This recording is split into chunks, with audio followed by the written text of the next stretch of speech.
We farm about 3,000 acres, my husband and myself, my son and his wife. We began a couple years ago looking for ways to improve our soil health, to reduce our dry fertilizer inputs with the rising cost of them. We began looking for ways to improve the soil. We looked into cover cropping as an option, along with improving our microbiology and possibly using green manures as a way to help with those issues. We this year have done a little over 400 acres cover crop.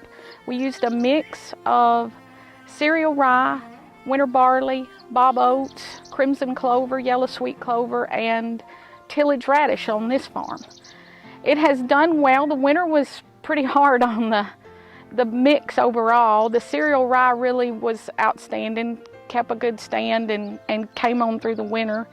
The tillage radish didn't get the size that I had hoped, but we still think we saw some good results out of that. When we began this process, we had a lot of bad weather. We had a lot of rain, and then we had, of course, 3 Arctic vortexes that we don't normally see in Tennessee this winter. And that set the crop back a little bit in the beginning. Our cover crop did not get sown until the first couple of weeks in October, which was a little later than we wanted.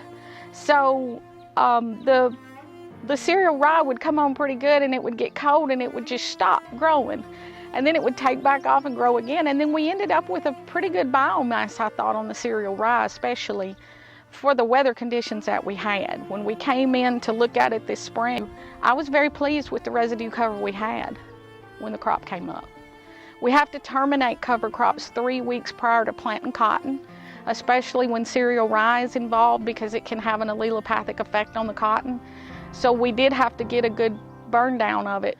When we began the process of figuring out what cover crops to use on each farm, I took into consideration the 4 factors that I felt like were our most limiting on our farms.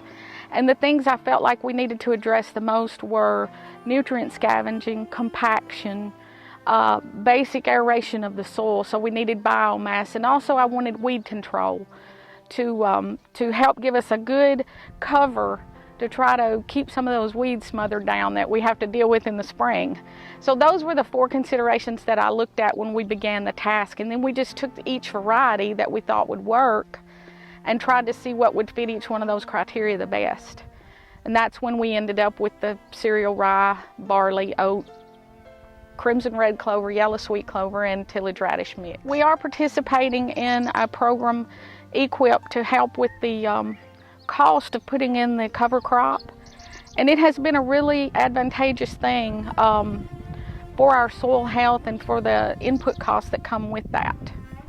We are in a 3-year program.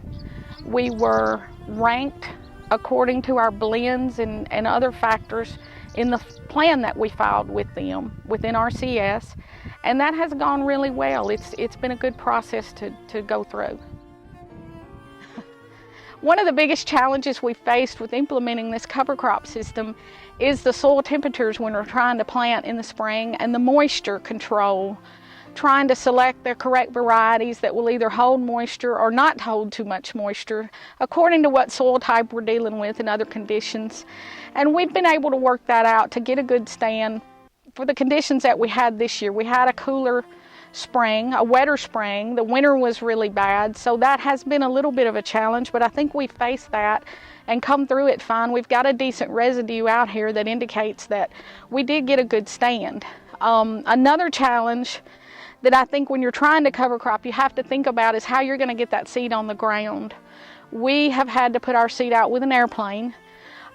We don't have an air seeder. We do have access to a drill, but a lot of times we're putting the seed out before this crop has matured. So this fall we'll come in and sow the seed before we ever pick this cotton, so that it can be getting a good start and have plenty of warm days to get established. So that's something that you have to think about when you're selecting your rates, especially. We've had to up the rates a little bit for the airplane to put out seed, but I still think we've got a good stand.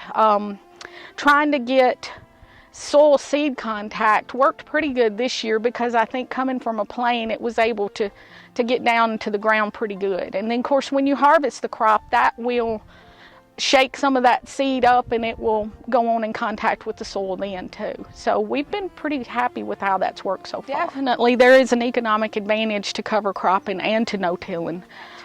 We're much more efficient. We use less fuel. When we go over a crop to spray, we're able to use less chemicals. We are hopefully in the next year or so, as we establish this, we'll definitely use less fertilizer.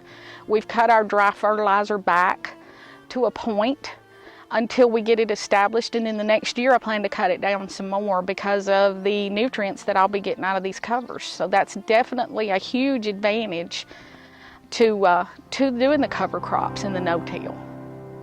And it's been a good experience, a learning experience, but at the same time, if you don't ever take that step, you know, you won't get that done. And I find that most farmers are willing to do that once you explain to them the benefits. When you talk about the erosion control, the water infiltration, the weed control, the breaking compaction. Compaction is a huge problem in West Tennessee. Erosion is a huge problem in West Tennessee.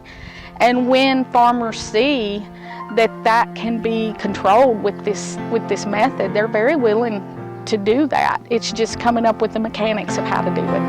That's been our biggest challenge.